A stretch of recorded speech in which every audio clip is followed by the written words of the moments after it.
नमस्कार विद्यार्थी मित्रों, मैं गौरांग भाई त्रिवेदी, पाटीदड़ की Shri S T toll high school का शिक्षक। आज हम प्रख्यात लेखक श्री प्रेमचंद जी के बूढ़ी काकी कहानी के विषय पर मार्गदर्शन पाएंगे। हिंदी के जाने माने और बहु प्रतिभा संपन्न साहित्यकार प्रेमचंद जी का मूल नाम धनपत राय था। वह अपनी विशेष करके सामान्य मनोवैज्ञानिक स्तर पर साहित्यों को उन्होंने उद्घाटित किया है, उसके लिए माने जाते हैं। उसके लिए हिंदी साहित्य के अंदर उसका एक स्थान विशेष रहा है।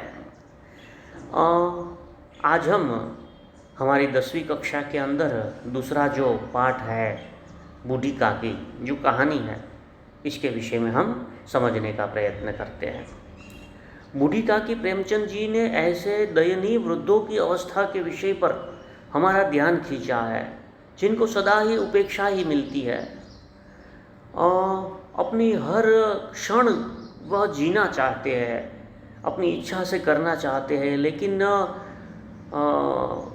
जो आज का जो माहौल है वो उसके लिए कोई विशेष दया या करुणा या उसके प्रति सहानुभूति नहीं रखता है। तो इसके विषय में यहाँ पर प्रेमचंद जी ने हमें वृद्धों के प्रति जो सहृदयता का भाव रखना चाहिए वह यहाँ व्यक्त किया है। हम समझने का प्रयत्न करते हैं। मैं पूरा पाठ ले रहा हूँ। बच्चों, आपने अपनी पाठ्य पुस्तक सामने रख ही ली होगी, इसको समझते हैं।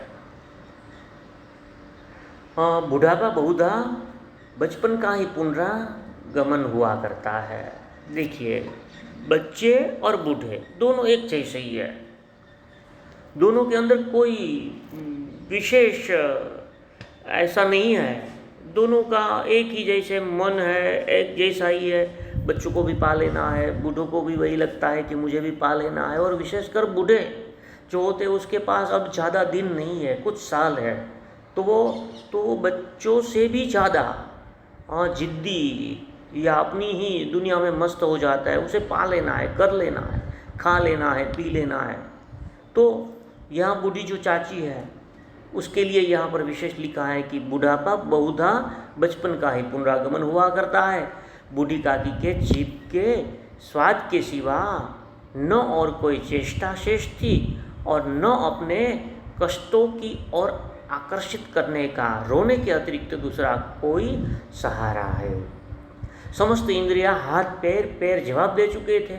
जमीन पर पड़ी रहती और घर वाले कोई बात उनकी इच्छा के प्रतिकूल करते, भोजन का समय टल जाता या उसकी मात्रा कम होती अथवा बाजार से कोई वस्तु आती और न मिलती तो वे रोने लगती थी। उनका रोना सिसकना साधारण सुन रोना न था, वे गला फाड़ कर रोती थी, बहुत जोर से रोती थी। अर्थात बूढ़ी चाची की चारित्रिक विशेषता यहाँ पर दी है। देखिए, वह बड़ी उम्र की थी, हाथ पैर अब काम नहीं करते थे। अपनी इच्छा के प्रतिकूल जो उसकी इच्छा होती उसके विपरीत कुछ हो जाता तो वह रोने लगती थी। और विशेषकर केवल उसके लिए एक ही इच्छा थी, खाने की। अगर उसका समय टल जाता या उसके लिए मात्रा कम या ज़्यादा हो जाती, ज़्यादा तो नहीं लेकिन कम हो जाती, तो वह रोने लगती। और वो कैसे रोती थी? गला फाड़ कर रोती थी। उनके पति को स्वर्ग सिधारे बहुत वक्त हो चला था। बेटे तरुण होकर चल बसे थे। अब एक भतीजे के सिवा दूसरा कोई न था। उस भतीजे के नाम पर उन्होंने अपनी सारी संपत्ति लिखवा दी थी। बुद्धिराम उसका भतीजा था। बुद्धिराम ने सारी संपत्ति लिखवाते समय खूब बड़े लंबे चौड़े वादे किए थे, किंतु वे सब वादे केवल कुली डिपो के दलालों के दिखाए हुए सब्ज बाग जैसे थे। सब्ज बाग, बड़ी बड़ी केवल बातें करना। हाँ, उन्होंने पंडित बुद्धिराम ने यही किया था। हाँ चाची, मैं आपको इस प्रकार से रखूँगा, आपको कोई दिक्कत न होगी। और जो भी उसकी संपत्ति थी वो अपने नाम करवा ली थी। बड़े बड़े सपने दिखाकर चाची की संपत्ति हथिया ली थी।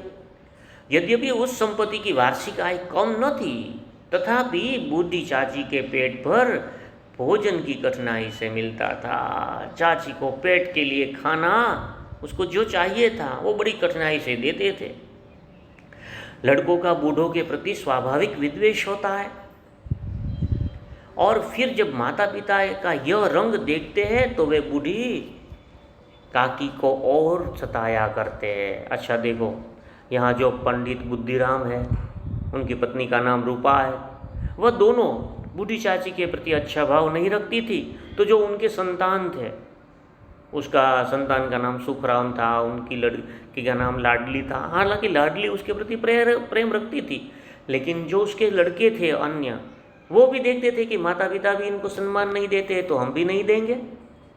तो लड़के भी उसके प्रति विद्वेष रखते थे। और जब माता पिता ही बूढ़ों के प्रति या बड़ों के प्रति इस प्रकार का द्वेष रखते हैं तो बच्चे भी अपने आप ही सीख लेते और वो भी उसे ऐसा ही करते थे, उसको सताया करते थे। कोई चुटकी काट कर भाग जाता तो कोई उसके ऊपर पानी की कुल्ली कर देता। काकी चीख मार कर रोती थी, परंतु यह बात प्रसिद्ध थी कि केवल वह एक ही बात के लिए रोती थी, अतएव उसके संताप और आर्तनाद हृदय से निकले हुए करुण आवाज़ का कोई किसी के ऊपर ध्यान नहीं होता था या कोई उसके ऊपर ध्यान नहीं देता था। संपूर्ण परिवार में यदि काकी से किसी का अनुराग था तो वह बुद्धिराम की छोटी लड़की लाडली थी। लाडली अपने दोनों भाइयों के डर से अपने हिस्से की मिठाई या चबेना मतलब चबाने का एक नमकीन है, बूढ़ी काकी के पास बैठकर खाया करती थी। यही उसके लिए रक्षागार था। बड़े भाई वरना उसका खाना ले जाते, इसलिए वह बूढ़ी चाची के पास चली जाती। यद्यपि काकी की शरण उनकी लोलुपता के कारण महंगी पड़ती थी। अब चाची थी, उसको भी तो खाने की बहुत इच्छा रहती थी। तो तथापि भाइयों के अन्याय की तुलना में कहीं सुलभ थी, लेकिन चाची को थोड़ा दे देते तो उसको वो कुछ बहुत ज़्यादा नहीं करती थी, लेकिन भाई तो पूरा खा जाते। इस स्वार्थानुकूलता ने उन दोनों में सहानुभूति का आरोपण कर दिया था। रात का समय था, बुद्धिराम के द्वार पर शहनाई बज रही थी। एक प्रसंग की बात है, और गांव के बच्चों का झुंड विस्मयपूर्ण नेत्रों से गाने का आस्वादन कर रहा था। क्या था प्रसंग? तो कभी आज बुद्धिराम के बड़े लड़के मुखराम का तिलक आया है, सगाई थी। यह उसी का उत्सव है। घर के भीतर स्त्रियां गा रही थी और रूपा मेहमानों के लिए भोजन के प्रबंध में व्यस्त थी। उसकी मम्मी मतलब बुद्धिराम की पत्नी रूपा मेहमानों की व्यवस्था कर रही थी। भट्टियों पर कढ़ाई चढ़ी हुई थी और एक में पूड़ियाँ कचौड़ियाँ निकल रही थी, पूरी बन रही थी, कचौड़ियाँ बन रही थी। एक बड़े पतीले में मसालेदार सब्जी पक रही थी। घी और मसालों की सुगंध चारों ओर फैली हुई थी। बूढ़ी काकी अपनी कोठरी में बैठी हुई थी। उसका तो बेचारी का जीवन ही एक कोठरी दे दी गई थी, उस पर पड़ी रहती थी। खाना डाल आते थे, खा लेती थी, लेकिन उसको स्वादेंद्रिया थी, उसको खाने की बड़ी इच्छा रहती थी। कम भी खाना देते थे तो बूढ़ी चाची को अच्छा नहीं लगता, वो रोने लगती। लेकिन आज तो सुखराम का जो मंगनी है तो उसको जो सुगंध आ रही है मेहमानों को खिलाने के लिए, सब्जी की अजवाइन डाली हुई सब्जी, घी की सुगंध, पूरियाँ कचौड़ियाँ, यह सुगंध उन्हें बेचैन कर रही थी। वे मन ही मन सोच रही थी कि इतनी देर हो गई, कोई भोजन लेकर नहीं आया। मालूम होता है सब लोग भोजन कर चुके हैं। यह सोचकर उन्हें रोना आया, परंतु अब शुकन के डर से वे रो न सकी। अच्छा, बड़ी थी ना, उसको पता था कि आज मंगल कार्य है तो रोया नहीं जाएगा। बूढ़ी काकी की कल्पना में पूड़ियों की तस्वीरें नाचने लगी। देखिए यहाँ पर प्रेमचंद जी की जो कलम, जो प्रेमचंद जी की कलम के अंदर जो ताकत है ना, वो यहाँ पर देखिए बच्चों। यहाँ क्या लिखा है कि तस्वीरें नाचने लगी, पूड़ियों की तस्वीरें नाचने लगी। खूब लाल लाल, फूली फूली, नरम नरम होगी। कचौड़ियों में अजवाइन और इलायची की महक आ रही होगी। एक पूड़ी मिल जाती तो जरा लेकर देखती, क्यों न चलकर कड़ाह के सामने ही बैठो। देखो वो सोचती है कि कुछ खाने को मिल जाए उसी बहाने। इस प्रकार निर्णय करके बूढ़ी काकी उकड़ू बैठकर, उकड़ू मतलब दोनों पैरों को मोड़कर, मतलब दोनों हाथ दोनों पैर से बैठकर हाथों के बल पर सरकती हुई कठिनाई से चौखट से उतरी और धीरे धीरे रेंगती हुई कढ़ाई के सामने आ बैठी। यहाँ आने पर उन्हें उतना ही धैर्य हुआ जितना भूखे कुत्ते को खाने वाले के सन्मुख बैठने में होता है। कोई खा रहा है, कुत्ता देखता है कि ये खा लेगा फिर देगा, तो चाची को भी यही लगा कि ये खा बन जाएगी तो मुझे कोई दे देंगी। तो अब होता है कि बुद्धिराम की पत्नी रूपा उस समय कार्यभार से परेशान हो रही थी। कभी इस कमरे में जाती, कभी उस कमरे में जाती, कभी कड़ाह के पास आती, कभी भंडार में जाती। बेचारी अकेली दौड़ते दौड़ते व्याकुल हो रही थी, झुंझलाती थी, कुढ़ती थी। कुढ़ना मतलब गुस्सा प्रकट करना था, परंतु क्रोध प्रकट करने का अवसर न पाती थी। इस अवस्था में उसने बूढ़ी काकी को कड़ाह के पास बैठे देखा तो जल उठी। अब उसको गुस्सा आ गया, क्रोध न रुका। जिस प्रकार मेंढक केंचुए, केंचुआ गुजराती में जिसे अड़सिया कहते हैं, केंचुए पर झपटता है, उसी प्रकार वह बूढ़ी काकी पर झपटी और उन्हें दोनों हाथों से झपट कर बोली, ऐसे पेट में आग लगे, पेट है या भाड़ भट्टी। कोठरी में बैठे हुए क्या दम घुटता था? अभी मेहमानों ने नहीं खाया, भगवान को भोग नहीं लगा, तब तक धैर्य न हो सका। रूपा तो चाची को डांटती है। बूढ़ी काकी ने सिर उठाया, न रोई न बोली, चुपचाप रेंगती हुई अपनी कोठरी में चली गई। पर देखो अभी भोजन तैयार हो गया है, आंगन में पत्तल पड़ गई, मेहमान खाने लगे।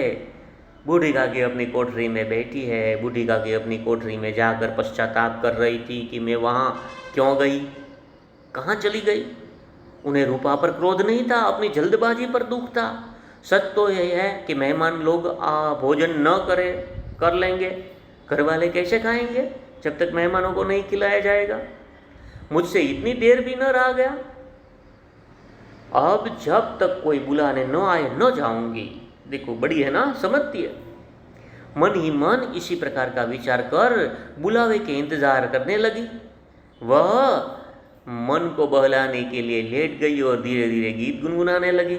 उन्हें मालूम हुआ कि मुझे गाते देर हो गई है। देखो यहाँ पर भी प्रेमचंद की कैसी कलम है। एकाएक उसे स्मरण आता है कि मैं तो बहुत समय से गा रही हूँ, क्या इतनी देर तक लोग भोजन कर रहे होंगे, किसी की आवाज़ नहीं सुनाई देती? अवश्य ही लोग खा पी कर चले गए हैं, मुझे कोई बुलाने नहीं आया। रूपा चिढ़ गई है ना, क्या जाने न बुलाए। बूढ़ी काकी चलने के लिए तैयार हो गई। यह विश्वास है कि 1 मिनट में पूड़ियाँ और मसालेदार सब्जियाँ सामने आएगी। उसकी स्वादेंद्रियाँ गुदगुदाने लगी। उसको लगा कि अब खाने को मिल जाएगा। उन्होंने मन में तरह तरह के मंसूबे बांधे। पहले सब्जी से पूड़ियाँ खाओगी, फिर दही और शक्कर से। अच्छा देखो, जो वृद्ध व्यक्ति है वह सोच रहा है उसको तो खाने के लिए ही है, मैं कैसे खाऊंगा। फिर दही और शक्कर से कचौड़ियाँ रायते के साथ मज़ेदार मालूम होगी। चाहे कोई बुरा माने या चाहे भले, मैं तो मांग मांग कर खाऊंगी। यही न लोग कहेंगे ने कि इन्हें विचार नहीं। कहा करे, इतने दिन बाद पुड़िया मिल रही है, मुंह तो जूठा करके थोड़े ही उठ जाऊंगी, मतलब मैं बहुत सारा खाना खा लूँगी। ये पुड़िया है वो ऐसे खाऊंगी, शक्कर के दही के साथ खाऊंगी, कचौड़िया रायते के साथ खाएगी, कितनी मज़ेदार मालूम होगी। और बहुत खाऊंगी क्योंकि बार बार पुड़िया थोड़ी ही मिलती है। वह उकड़ू बैठकर हाथों के बल पर सरकती हुई आंगन में गई, परंतु हाय दुर्भाग्य, मेहमान मंडली अभी बैठी हुई थी। कोई खाकर अंगुलियां चाटता था तो कोई तिरछे नेत्रों से देखता था कि लोग अभी खा रहे हैं या नहीं। देखो ये भोजन करने वालों के अंदर होता है, पता है, दूसरे की थाली देखते हैं तो देखता है कि कोई अभी खा रहा है कि नहीं। इतने में बूढ़ी काकी रेंगती हुई उनके बीच में जा पहुंची। पंडित बुद्धिराम काकी को देखते ही क्रोध से तिलमिला उठे। अच्छा अब क्या हुआ कि पंडित ने देख लिया बुद्धिराम ने, और उसको तो तिलमिला उठा, बहुत क्रोध प्रकट किया उसने। लपक कर उन्होंने काकी को दोनों हाथों से पकड़ा और घसीटते हुए लाकर उन्हें अंधेरी कोठरी में दम से पटक दिया। मेहमानों ने भोजन किया, घर वालों ने भोजन किया, बाजे वालों ने, धोबी ने, नाई ने भी भोजन कर चुके हैं, परंतु बूढ़ी काकी को किसी ने नहीं पूछा। बुद्धिराम और रूपा दोनों ही बूढ़ी काकी को उतनी निर्लजता के लिए दंड देना निश्चय कर चुके थे, उनकी निर्लजता के लिए कि मेहमानों के बीच में आ जाती है, घर वाले तो बाद में भी खा सकते हैं, ये बताने के लिए, और उसे विशेष करके दंड देना चाहते थे कि ऐसी दोबारा गलती मत करो। उनके बुढ़ापे पर, दीनता पर किसी को करुणा न आई, लेकिन वो ये भूल गए कि ये बूढ़ी व्यक्ति है, उसकी करुणा है कि वह खाने के सिवा और कोई सोच नहीं पाती, लेकिन ये नहीं सोच पाए। अकेली लाडली उनके लिए परेशान हो रही थी। अच्छा, लाडली जो थी वो बच्ची थी, बूढ़ी चाची थी, उसका मन अब बच्चा हो गया था। तो दोनों के बीच में एक संवेदना थी, एक सेतु था, तो उसको बेचारी को अच्छा नहीं लग रहा था। अब लाडली क्या सोचती है, देखो मनोविज्ञान, बाल मनोविज्ञान आया यहाँ। लाडली को काकी से अत्यंत प्रेम था, वह झुंझला रही थी कि वे लोग काकी को बहुत सी पुड़िया क्यों नहीं दे देते, क्या मेहमान सबके सब खा जाएंगे? यदि काकी मेहमानों के पहले खा लिया तो क्या बिगड़ जाएगा? यहाँ प्रेमचंद जी संदेश देते हैं कि अगर हमारे घर के कोई वृद्ध व्यक्ति है और वह पहले खाना चाहते हैं भूख के कारण, तो उसे दे देना चाहिए, क्या बिगड़ जाएगा? वह चाची के पास जाकर धैर्य देना चाहती थी कि माँ के, लेकिन परंतु माँ के डर से न जाती थी। उसने अपने हिस्से की पुड़िया बिल्कुल न खाई थी, उन पुड़ियों को काकी के पास ले जाना चाहती थी। उसका हृदय अधीर हो रहा था, बूढ़ी काकी मेरी बात सुनते ही उठ बैठेगी, पुड़िया देखकर कैसी प्रसन्न होगी, मुझे कितना प्यार करेगी, बहुत प्यार करेगी। रात के 11 बज गए। रूपा आंगन में पड़ी सो रही थी, लाडली की आंखों में नींद न थी। काकी को पुड़िया खिलाने की खुशी उसे सोने न देती थी। वह सोच रही थी कि जब ये सो जाए तो मैं उसे खिला के आऊँ, रूपा सो जाए तो। जब विश्वास हो गया कि अम्मा सो रही है तो वह चुपके से उठी और बूढ़ी काकी को कोठरी की ओर चली।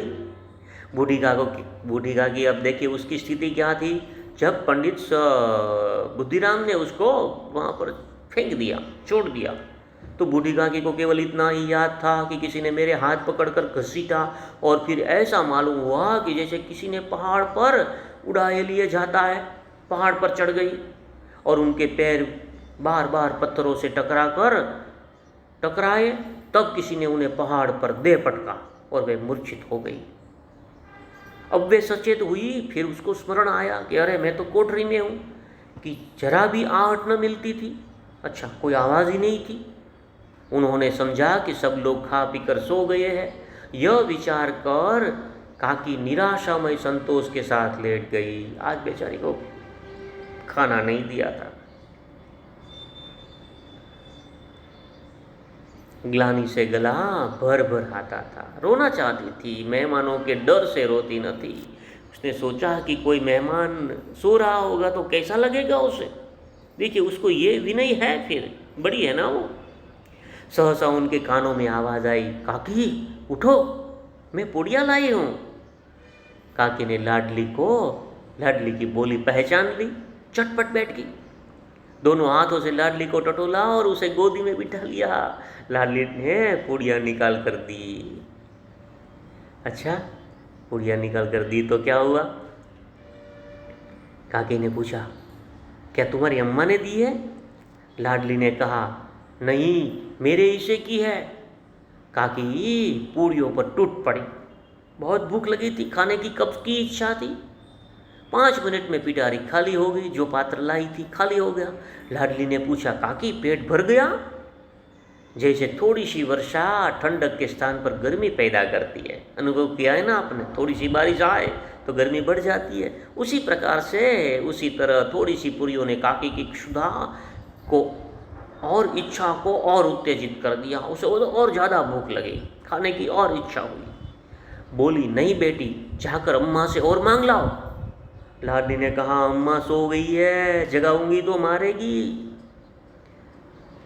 काकी ने पिटारी को फिर टटोला, जो पात्र था ना उसको टटोला, उसमें जो खुरचन जो बचा कुचा था गिरे थे उसे निकाल कर वे खा गई। बार बार होंठ चाटती, चटकारे भरती थी। चटकारे भरना, खाने की मतलब इच्छा हो रही थी। हृदय मसोज रहा था, बड़ी इच्छा हो रही थी, पूरियाँ कैसे पाऊँ। काकी का अधीर मन इच्छा के प्रबल प्रवाह में बह गया, उचित अनुचित विचार जाता रहा। देखिए, भूख ऐसी अवस्था है, इसमें फिर विनय विवेक जाता रहता है। जब भूखा आदमी होता है, पहले के समय में राजा पनिशमेंट, सजा देने के लिए कई कई दिन तक भूखे रखते थे। शेर को पिंजरे के अंदर डालने से पहले जो खड्डा खोद कर उसे पकड़ा जाता था, कई दिन तक हाथी को, शेर को भूखा रखा जाता, जिससे सारी शक्ति जाती रहती, केवल खाने की इच्छा रहती है, तो विवेक जाता रहता है। फिर जो करवाते हैं वो करते हैं। यहाँ पर भी चाची का भी वही हाल हुआ। वह कुछ देर तक उस इच्छा को रोकती रही, सहसा लाडली से बोली, मेरा हाथ पकड़कर वहाँ ले चलो जहाँ मेहमानों ने बैठकर खाना खाया।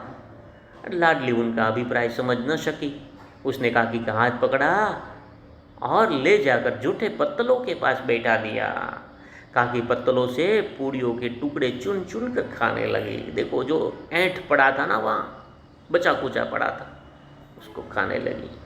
ओह, दही कितना स्वादिष्ट था, कचौड़ियाँ कितनी सलोनी, और खस्ता कितना सुकोमल। खस्ता कचौड़ी का एक प्रकार है।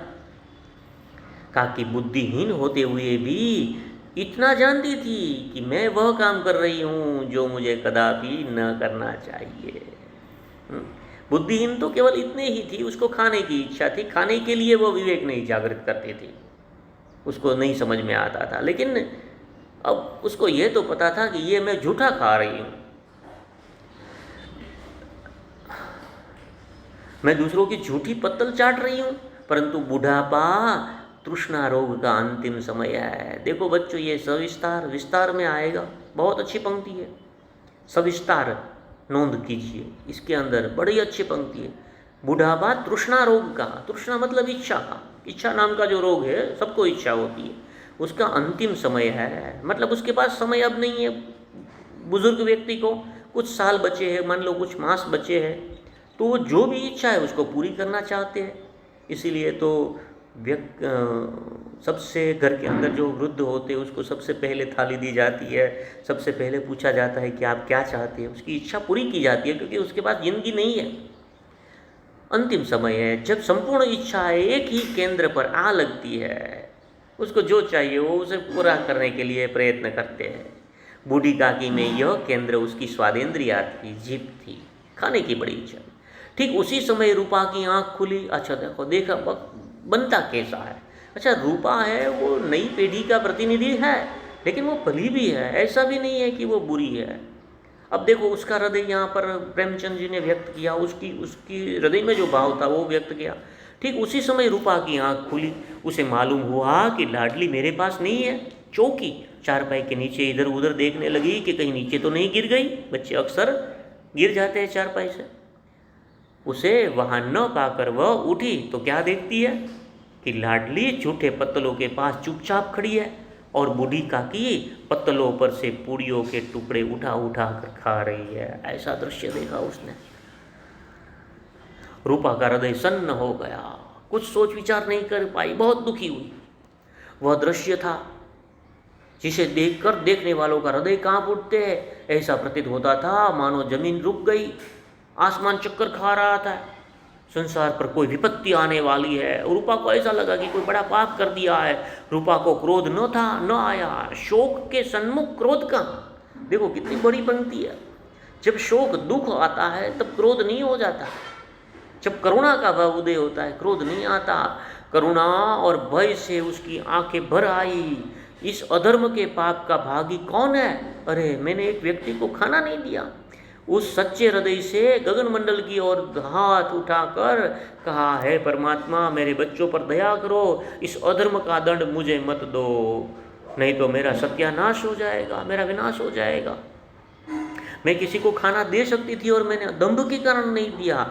रूपा की और स्वार्थपरता और अन्याय इस प्रकार प्रत्यक्ष रूप में कभी न दिख पड़े थे। वह सोचने लगी, हाँ कितनी निर्दयी हूँ, कितनी संपत्ति से मुझे, जिसकी संपत्ति से मुझे 200 रुपये वार्षिक मिल रहे हैं, आय हो रही है, उसकी यह दुर्गति, और मेरे कारण, हे दयामय भगवान, मुझे बड़ी भारी गलती हुई है, मुझे क्षमा करो। 200 रुपये सालाना मिलते थे, वो कोई छोटी राशि नहीं थी। रूपा ने दिया जलाया और भंडार से मतलब रसोई कक्ष में गई और खोला और एक थाली में सारा भोजन सजाकर लिए हुए बूढ़ी काकी की ओर चली। उसने कंठावरुद्ध स्वर में कहा, मानो रो रही है, अवरोध हो रहा है, गले से बात नहीं निकल रही है, काकी उठो, भोजन कर लो, मुझसे आज बड़ी भूल हुई, उसका बुरा न मानना, परमात्मा से प्रार्थना कर दो कि वे मेरा अपराध क्षमा कर दे। भोले भाले बच्चों की भांति जो मिठाइयाँ पाकर मार और तिरस्कार से सब भूल जाते हैं। जिसको मिठाई दे दो, किसी बच्चों को मारा हुआ हो और फिर उसको थोड़ी सी मिठाई दे दो तो भूल जाता है कि किसी ने मुझे मारा है, तो भूल गए, तिरस्कार सब भूल जाता है। बूढ़ी काकी भी सब भूला कर बैठ गई और खाना खा रही थी। उसके एक एक रोए से सदिच्छाएं प्रकट हो रही थी, वो बड़ी खुश हो रही थी, जैसे कुछ हुआ ही नहीं, खाने को मिल गया बस। और रूपा बैठी स्वर्गीय दृश्य का आनंद लेने में निमग्न थी और रूपा को भी बड़ा अच्छा लगा। तो देखिए बच्चों, यहाँ पर प्रेमचंद जी ने जो बहुत अच्छी अच्छी कहानियाँ हमें दी है, उसी की एक कहानी ये भी है, बूढ़ी काकी। इस बूढ़ी काकी पाठ से हमें यह मिलता है, बोध मिलता है कि हम जो हमारे घर पर जो वयोवृद्ध व्यक्ति है, बड़े व्यक्ति है, उसके सम्मान करें, उसकी लागणी भावनाओं की हम कद्र करें, उनको जो चाहिए उसकी आवश्यकता की पूर्ति करें। और वृद्धों की विशेषकर यह अवस्था हर घर में न हो, और जिस घर में है उसको प्रेरणा मिले कि हम अपने जो वडिल है उसके प्रति हम अच्छे भाव रखें। तो विद्यार्थी मित्रों, यह आपके लिए बूढ़ी काकी पाठ दूसरा हिंदी का गुजरात गुजरात गवर्नमेंट का जो हिंदी है सेकंड लैंग्वेज, उसका दूसरा पाठ है, वो आपके सामने मार्गदर्शन देने का प्रयत्न किया है। और इसके स्वाध्याय के प्रश्न, शब्दार्थ टिप्पणी और अन्य जो बातें हैं वह मेरे ख्याल से इसको आप 1-2 बार सुनेंगे तो आपकी समझ में क्लियर हो जाएगा। अगले पाठ के साथ हम फिर मिलेंगे, तब तक के लिए गौरांग भाई त्रिवेदी, नमस्ते।